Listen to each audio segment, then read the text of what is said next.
want to get it where I can pressure wash this thing. Maybe not, I mean, we'll probably pressure wash under the hood, but mainly the car itself. The problem we have is the windows are rolled down. So I want to put some power to it and see if they will roll up. Smog pump belt is off and power steering belt are both off. I'm not sure why. The AC belt's still on, so we still got something that'll spin the water pump, but not sure what happened with those. Alternator belt's still on it as well. I don't know. I mean, they're not froze. Well, the smog pump's hard to turn. We're not gonna worry about smog pump. And then the power steering is fine. So not sure what happened there. There is a belt hanging. If I remember right, when I was up under it, I could see a belt. May just be the remnants of the smog pump belt is I think what this is. And we've got some other, yeah, we got some other belt here that flipped. Mice chewed spark plug wires. So I put together or I'm gonna put together a shopping list for this thing, see what we can do on Rock Auto. Just get some cheap plug wires and, you know, whatever we need to try to get this thing running. We'll get oil filter, all that kind of stuff, but right now we're focused on getting our ignition switch in tip-top shape so it can start. I think these things were electronic ignition back in '75. I think that's the module sitting over there. I'm not the best on Fords. Crazy thing is, these spark plug wires are original, it looks like. Look at this, 1975. Showing 70,000 on the dash. I'm gonna probably bet that that's true. My understanding of this car is, you know, an older gentleman had it, and then another older gentleman. I just don't think it was driven much. So, what do y'all think? Nest? Not too bad. I mean, we got some stuff in there, but even the air filter's still good. So we're gonna lift this off and try to get this off. I'll probably have to do that off camera, and that way I can get up under here. We'll block the carburetor off, kind of blow off more junk here, and then we've got mice damage back in there. That's the point of this video, where I was going with, not with the point of this video, but where I was going with this is that we need to peel that wire loom back, patch up those wires before we put power to it. I want to roll up the windows. We'll see what works, all that kind of stuff, but I'm not hooking battery up without addressing that, because that's probably fire hazard right there. I'm sure there's stuff touching that should not be touching. We're gonna have to splice in some wires, so I'm gonna just try to knock that out real quick, and then I want to get this air cleaner off, make sure there's no chewed up wires under there. I'm gonna look up under the dash, just kind of give this thing a once over and look really close to make sure we don't have anything that's chewed up that's going to short out, and if so, we'll fix that before we put power to it. I don't want to burn this thing down, or, you know, burn up a wiring harness, you know, just because I rushed and didn't take a good look over everything. So that's what we're gonna do. Let me get busy on these wires.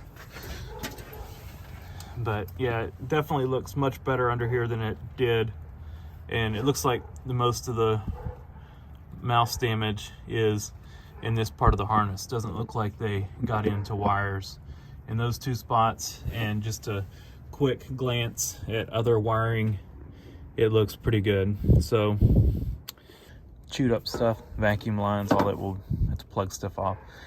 But we do have a little nest in there. Let's see, that goes there, that's unplugged. Let's unplug this. We'll just do this real quick. I think I can do it on camera. What is it? Does this connect to anything? Yeah.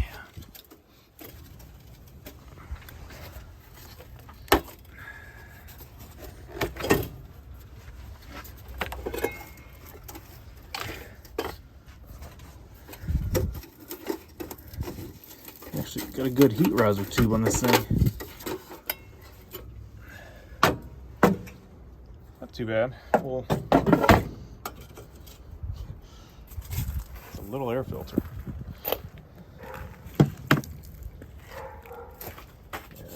Dump this thing out. Look, they carried in some kind of trim or hose or something. Carried it in here. I don't think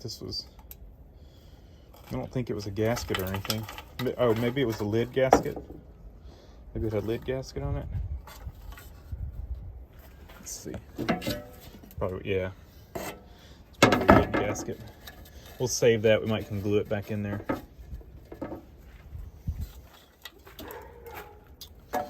Something like that. Yeah, I think we can glue it in there. Just with that. We're gonna end up dumping this out. Yummy. I'd be surprised if that thing's faulty. Can't see. All right, let's look. We got a Motorcraft carburetor. I mean, oh, looks good. It looks a whole lot better than it did before we blew it off. I mean, it was all nesting materials in here. But if you look at look at those valve covers. Look how nice they look. Blue paint. I really like the Ford blue. It's a nice color. All right, I'm rambling. I'm gonna cover up the carburetor, get the blower in here, and blow some more of this stuff out just so I can make sure there's no wiring. I don't really see anything that looks chewed up on the valve cover, but, or not, you know, in the valley. I don't really even see any wires in here. You know, Chevy kind of runs their main electrical harness along here, and then the alternators right here. So you've got that wiring right there. Doesn't look like they did anything like that. We've got a loom right here that looks fine, and that's really the only wiring I see anywhere over here. The rest of it's just spark plug wires and stuff. But what if we take a quick look? Nah, we'll do that later.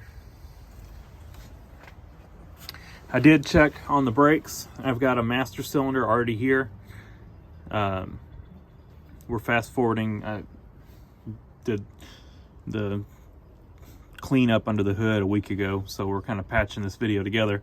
But I did open up the master cylinder, and the master cylinder was full of congealed brake fluid. I got all that out, cleaned it out real good, put some fresh brake fluid in it, and tried to push the brake pedal down, and it was froze up, and then it released and brake pedal went down and it stuck down. So master cylinder is no good. I think it was like 30 something bucks, $36 for a master cylinder. So we've got a new one already, so we're gonna put a new master cylinder in it. I've went ahead and ordered pretty much a full brake system for this thing. Rock Auto, the parts on it were so cheap. Wheel cylinders were like maybe $6 each, maybe not even that. And calipers, actually ordered from AutoZone. They were $24 each. So I went ahead and ordered calipers. I ordered rear brake hardware kits, the springs and everything, $3. So we got that ordered. Like I said, wheel cylinders were like $6. Ordered name brand, I think they were Bosch, brake shoes for maybe $14. I don't remember. And then brake pads were like around the same price. They had some cheaper brands and stuff. I tried to stick with the name brands for brake hardware stuff, and so we got good quality stuff coming, not like just the cheapest stuff they had. The other thing with Rock Auto I find is, you know, you kind of gotta, what happened, you'll add a bunch of stuff to your cart and then you go to check out and it's shipping from like 4 warehouses, and you've got like $40 worth of shipping because it's like $10 from each warehouse. And so what I'll do is I'll add maybe 3 or 4 different brands of brake pads, or, you know, same thing with like wheel cylinders and stuff like that, and see which warehouse they go to, and then delete the ones that are coming from a different warehouse from the rest of my parts. That's kind of what I did. I did all that until I got everything shipping from one warehouse. So it was, you know, just one, I think it was $13 shipping instead of basically 40, because it was originally at 4 warehouses. Anyway, so that's where we are. Let me patch that wiring back together, check over everything real good, and then we're gonna put power to this thing and see if we can get the windows rolled up. That's my main goal today, get the windows rolled up. I did cover it with the tarp. We'll continue to cover it with the tarp until we figure out what we're doing with the top. For now, I'm probably just gonna cut the top off, just a, you know, razor knife, just cut the thing off, peel it off, and, you know, paint, repair any rust spots, you know, surface rust spots on the hood, and just leave it like that until we figure out what to do. Because what's going to happen, there's padding under that vinyl, and with the roof so torn up, when it rains, that padding's going to absorb water. It's going to cause everything to rust. There's no saving this roof, so we might as well just cut it off until we figure out what else to do with it. It looks awful. It's going to look better without it, and it's going to help preserve the car. Really like this car though. So hopefully it turns out to be a good one for us, engine wise and transmission, I guess. All right, I'm staring at it too long. I gotta get busy.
So it's so long, or the front end's so long, you can't bend over and reach back there. You got to bend over from the side, and it's kind of awkward. You got the hood hinge right there. Ended up just putting a blanket out and laying across the engine bay, and I've got it all patched up. There was a couple of wires that were just, insulation was chewed, but the wire itself is in good shape, so I just wrapped those up real good in tape. And then the ones that had any strands chewed, I either cut them and spliced them back together if there was enough wire there. I think there was one that was able to, and then 2 were just too short, so I had to put a little extension wire in there. So we're all back together. No chewed wires there. I didn't wrap it up real tight yet, just in case we have any issues. We can get back in right there, but I will eventually put new wire loom and tape it up better. But I got it just so it's kind of all bundled together and in good enough shape. I've inspected all around there and all around. I don't see any other chewed wires. Looked anywhere where I could find exposed wires, and that appears to be the only spot. You know, looking all through here and all down in there. There's a bunch of wires down in there, but nothing chewed all along here. I don't like that laying across there, so we'll put it down there. Down in there, I mean, there's wires everywhere, but I don't see any other chewed wires. We do have some rust in there in the cowl area. It's gonna have to be addressed. And then over in the heater box area, kind of in the same spot. So that's probably the worst rust on the car that I've found so far, but not too bad. We'll treat it and probably just keep it covered, keep it indoors, keep it out of the rain. But yeah, so let's maybe put a battery charger on it and see what it does. I'm gonna go look up under the dash real quick, make sure there's nothing chewed up there, and if we're good there, I think we're gonna go ahead and plug it in. All right, I think we got a good sign. We got the battery charger hooked up to it. It did a small little spark, but you can see it's like pretty much drawing nothing. That battery's so cooked, it's not even wanting to charge it.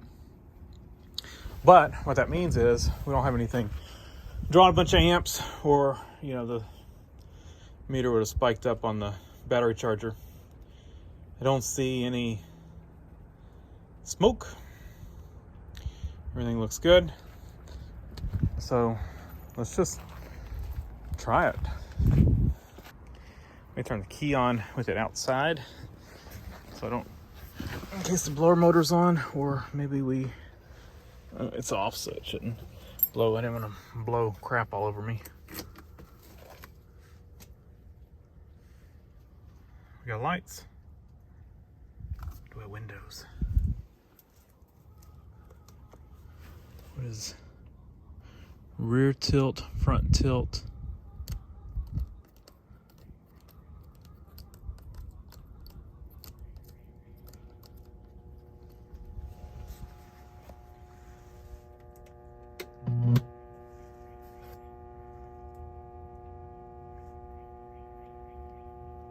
Guessing it's humming from the battery charger.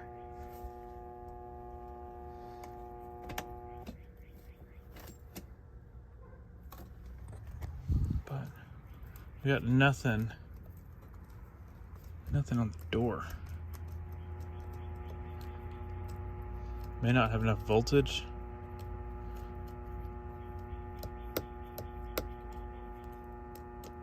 We got nothing.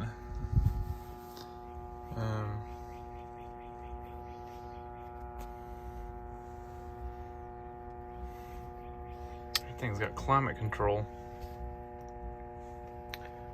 Got a dome light.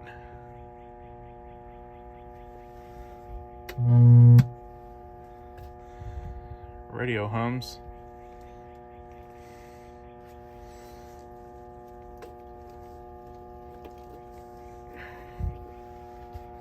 Well, let's let it charge for a minute, and I'm probably gonna have to just stick a battery in it. I don't think it's gonna do well enough off the charger to do anything. Looked at the tag a little more. It's so baked you can't read the date off of it. It just has a 7 on it. I'm thinking it's actually 2007, not 97. So this thing's been sitting, 14 years, or is that right? 15 years. And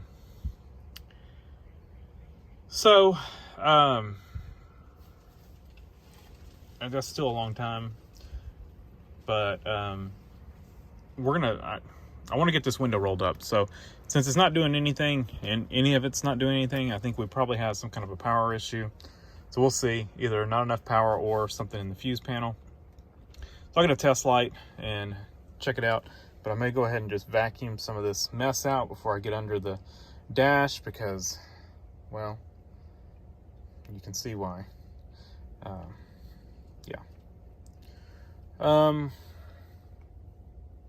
Other features we got. Look at the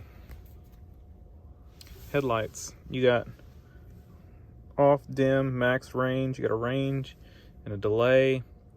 It's got auto. So it's got auto headlights. A lot of features on this thing.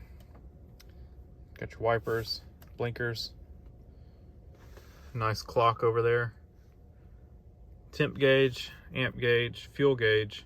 Didn't look to see if the fuel gauge was registering anything. Looks like it's on empty. It's staying on empty. So that could be a good thing.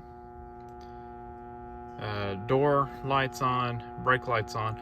Our fuel light's not on. You would think if the fuel really was empty, our fuel lights would be on. Headlamp light is not on. Yeah, I think we're drawing too much amps on something that doesn't have any power. Yeah. Battery charger's just not enough. We're gonna need to put what's electric? What is this? Electric dice? Dice?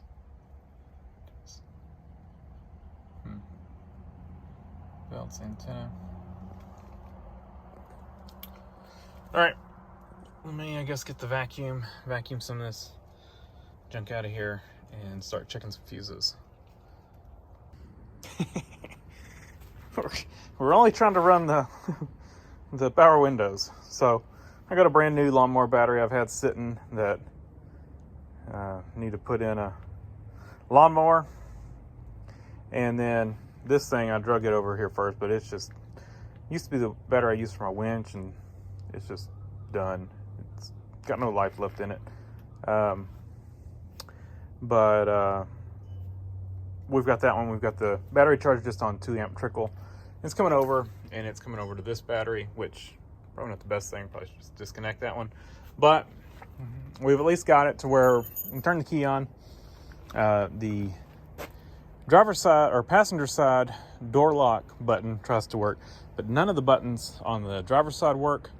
So I think I'm gonna check fuses just to make sure there's no power window fuse or anything that's no good.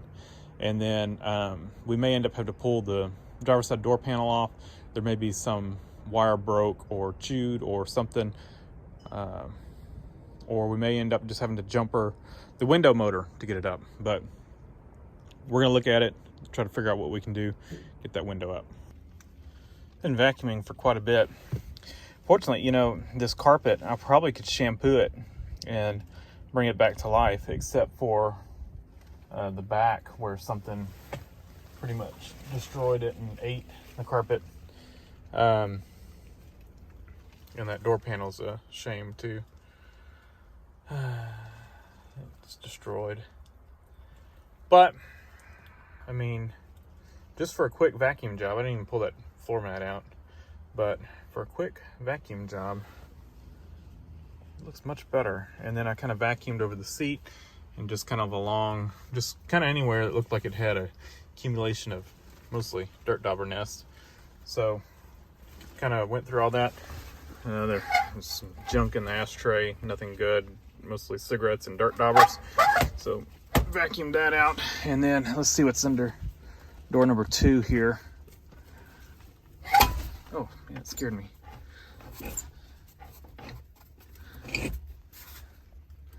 Well, I'm going to take a minute to pick through that stuff and see if there's anything worth saving there. And just, there we go. And then I'm going to vacuum this junk out. Well, I did not intend to vacuum the whole thing out, but I did. Figured while I had the shop back out, I might as well. Some of the carpet that got chewed up.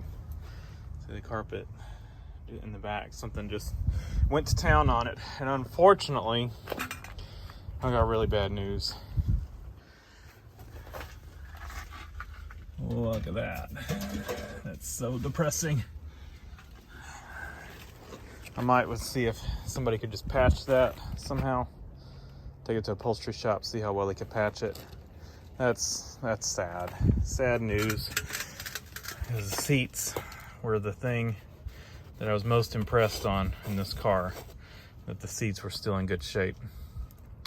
But, I guess that's minor compared to what could have been done. At least it's the back there. But anyway, I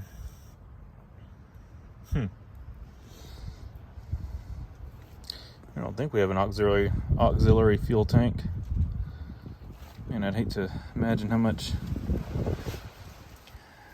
fuel it would hold and how much it would go through.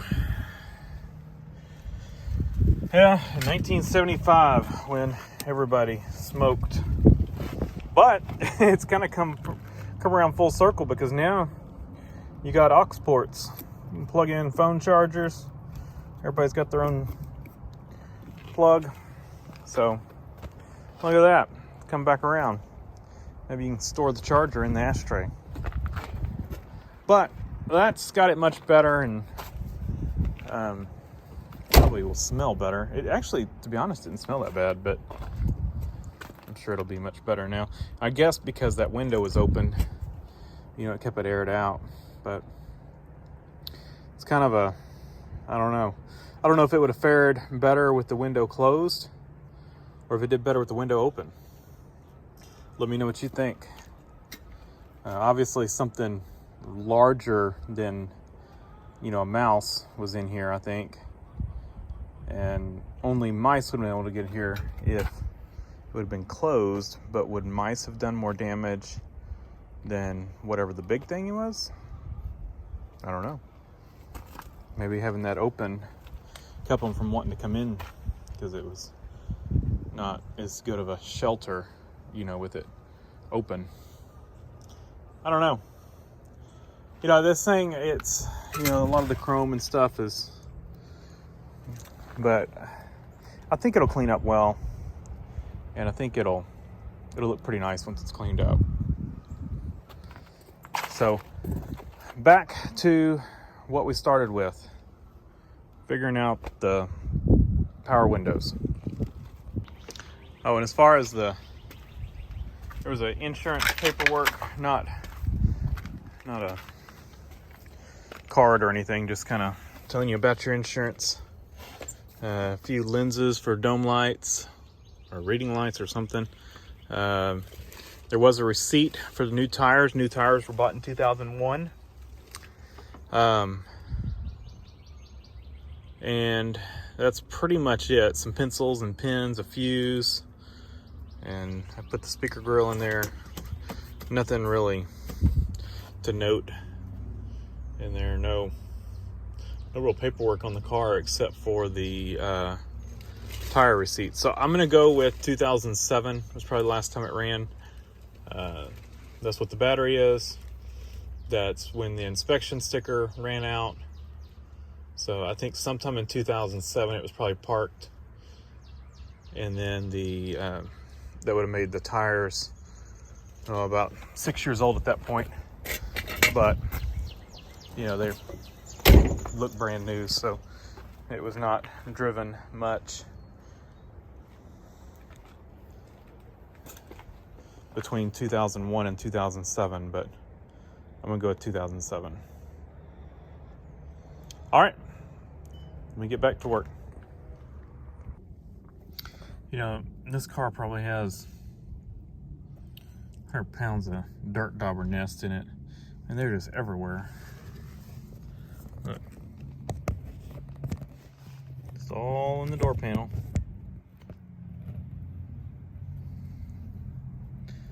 But from what I can see on the wiring, I think it looks pretty good.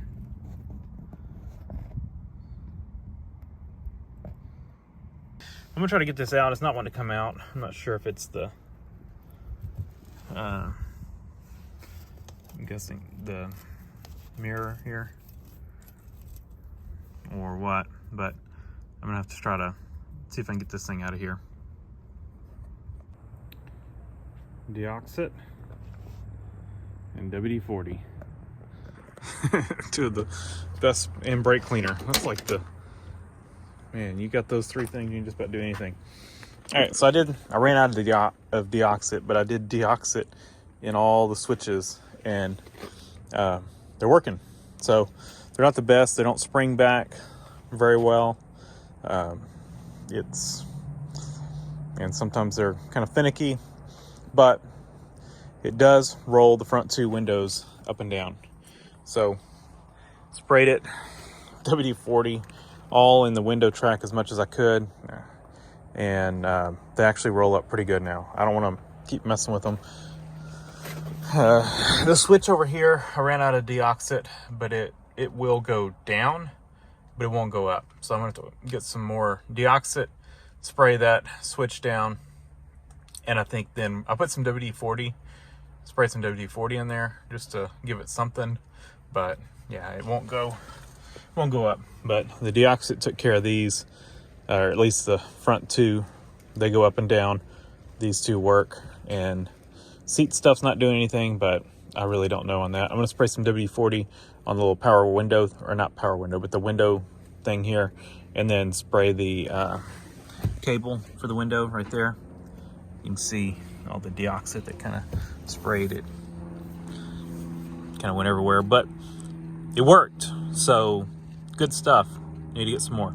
So like I said, I'm going to spray this, but we got our windows up. I think I'm going to quit for today. And then we'll continue on another. I'm still going to cover it up with the tarp because of the roof, but I feel better about the inside now.